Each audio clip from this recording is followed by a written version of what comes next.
depois dessa análise que fizemos a respeito do que prescreve o artigo 196 da Constituição Federal, sempre é bom relembrar, porque interessa muito essa questão de que a preocupação, ou seja, a ênfase que se dá à interpretação desse artigo 196 da Constituição Federal é de que a saúde ela é prioritariamente preventiva, né? Então, é preventiva, ela não é tão curativa assim como se pensa, ela tem mais um caráter preventivo. Então, o artigo 196, que é praticamente aí regulado pelo Sistema Único de Saúde, nos termos do que prescreve o artigo 200 da Constituição Federal, né? Então, veja que o artigo 196 da Constituição Federal, ele traz a saúde como um direito, né? Um direito fundamental, logicamente, previsto em todas aqueles aspectos que tratamos lá no início, quando abordamos o princípio da eficiência, né? O princípio que norteia a atuação das administrações públicas dentro de cada esfera da organização político-administrativa, como prevê o artigo 18 da Constituição Federal. Então, o princípio de eficiência, ao lado do princípio da legalidade, da impessoalidade, da moralidade, da publicidade, é um princípio que traz exatamente como se fosse uma ordem aí para o Estado, para que o Estado, então, ele faça a vez dele, que é tratar. Na verdade, tratar não, é curar, né? Mas exatamente antes do curar, trazer o aspecto da prevenção, ou seja, prevenir através das ações do Sistema Único de Saúde, por exemplo, conforme está disposto no artigo 200 da Constituição Federal.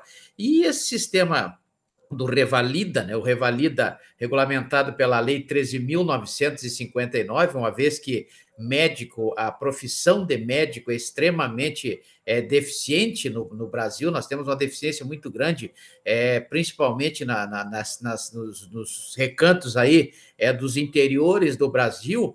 Então, a Lei 13.959, a Lei 13.959 de 2019, né? Lei, agora me deu um branco se é 2019, a Lei 13.959 de 2019, ela traz aí, acho que é 19 mesmo, ela institui o famoso e assustador Exame Nacional de Revalidação, né? Exame Nacional de Revalidação de diplomas médicos, aqueles que são expedidos aí por instituições estrangeiras, né? Expedidos por instituições estrangeiras, o chamado Revalida. É um processo previsto lá na Lei 9394 de 96, a Lei de Diretrizes e Bases de Educação, precisamente no parágrafo 2º do artigo 48. Né? Então, a lei determina que o Revalida, né? O Revalida, que é um sistema, na verdade, é um sistema de apuração, um sistema de realização, um exame, né? Um exame nacional, e tem que ser nacional, né? Então, por isso essa dúvida na pergunta de que não pode haver uma lei estadual. Como é que vai ter uma lei estadual se isso é competência da União, é competência privativa da União, como prevê o artigo 22 da Constituição Federal. O artigo 22 da Constituição Federal traz exatamente essa situação. A Lei 13.959, ela determina que o Revalida deva ser aplicado, né, semestralmente, sempre na forma do edital, sempre deverá constar no edital, um edital que deve ser publicado num prazo aí de até 60 dias antes da realização do exame escrito. Então, tem que ter um prazo entre a publicação e a realização do exame, do chamado Revalida, aquele que é previsto nos termos do artigo 48, parágrafo 2º da Lei 9394 de 96, o prazo mínimo aí é de 60 dias. Logicamente que na verdade, a Lei 13.959, ela tem alguns dispositivos que são altamente contestados, né? Flagrantemente, porque há um descumprimento, se vê que há um descumprimento por parte do Poder Executivo, né, por parte do Poder que deveria incentivar, fomentar esse tipo de exame, até pela segurança que isso produz aí na sociedade, né? Na verdade, o que se vê aí é que o Poder Executivo, nessa ineficiência toda, ele são danos, ou causa danos severos ao processo de revalidação. Então, traz aí danos severos ao processo de revalidação desses diplomas aí de medicina que são obtidos lá no estrangeiro, né? Então, na verdade, o que vem se acentuando aí com o decorrer do tempo, pelo que se vê, ainda é, logicamente, mais distante do quadro de pandemia.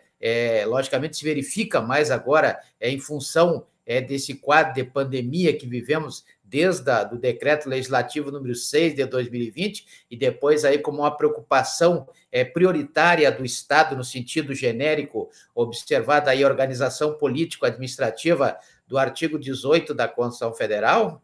Então, tem que se verificar a partir da Lei 13.979, lá de 2020, principalmente o que prescreve o artigo 3º, né? Então, nesse quadro de pandemia que vivemos, apareceu mais ainda essa deficiência de médicos, né? Por isso a preocupação de vários estados, inclusive o Acre, né, de criar uma lei, ou seja, criar uma lei para exatamente fomentar, regulamentar a atividade, a profissão de médico, né? E aproveitando exatamente o potencial desses que formaram no exterior. Então, vejo que por isso se observa, logicamente, que os deputados têm aí, na verdade, uma preocupação muito grande, tanto os estaduais como os federais, em resolver essa situação, até pelo que prescreve essa necessidade durante o período aí de pandemia. Então, é um projeto que está aí na Comissão de Fiscalização Financeira e Controle da Câmara dos Deputados, né? Essa ideia aí de como é que vai ser resolvido esse exame nacional aí chamado de revalida. Temos várias leis que tratam da questão da saúde, né? Rapidamente aqui, por exemplo, a Lei 12.842, de 2013, é uma lei interessante na área da saúde, porque ela dispõe sobre o próprio exercício da medicina, o exercício da profissão de médico, né? Está lá na Lei 12.842, lá de 2013, mas temos outras anteriores ainda, a Lei 11.000 de 2004, Lei 11.000 de 2004, ela alterou dispositivos aí da Lei 3.268, lá de 57, 1957, uma lei que dispõe até hoje sobre os conselhos de medicina, né, aqueles que estão aí lutando, aí, tentando revogar as possíveis autorizações para que pessoas sem a realização do exame nacional, né, que é o chamado revalida, possam exercer aí livremente a atividade de medicina. Temos outras aí, como a Lei 12.702, de 2019, lá no artigo 39, né, uma lei que dispõe sobre a jornada de trabalho, aquela jornada de trabalho lá do artigo 7º, inciso 13 da Constituição Federal, lá do artigo 11 da própria CLT, né? Então, temos aí, na verdade, uma preocupação com excesso de trabalho dos médicos, né? E o artigo 193 da Constituição Federal, que traz a ordem social, ela tem como base, a base da Seguridade Social, da ordem social, o primado do trabalho, né? O primado do trabalho, e como objetivo o bem-estar e a justiça social, a justiça social. Então, vejo que existe a necessidade de uma preservação aí e de uma prevalência no interesse em relação à saúde, nos termos do que preconiza o artigo 196 da Constituição Federal, como vimos, já vimos anteriormente, acabamos de analisar, né, e os senhores chegaram à conclusão de que a saúde no Brasil ela é preventiva e não tão curativa, né? E o Sistema Único de Saúde, logicamente, as duas leis têm, a Lei 8.080 de 1990, né? É a lei que dispõe sobre as condições para a promoção e a proteção e também a recuperação da saúde. Essa é a Lei 8.080, que cuida do Sistema Único de Saúde. Também temos a Lei 8.142 de 90, a Lei 8.142 de 90, dispõe sobre a participação da comunidade, aí já entra a comunidade na gestão do SUS, na gestão do Sistema Único de Saúde.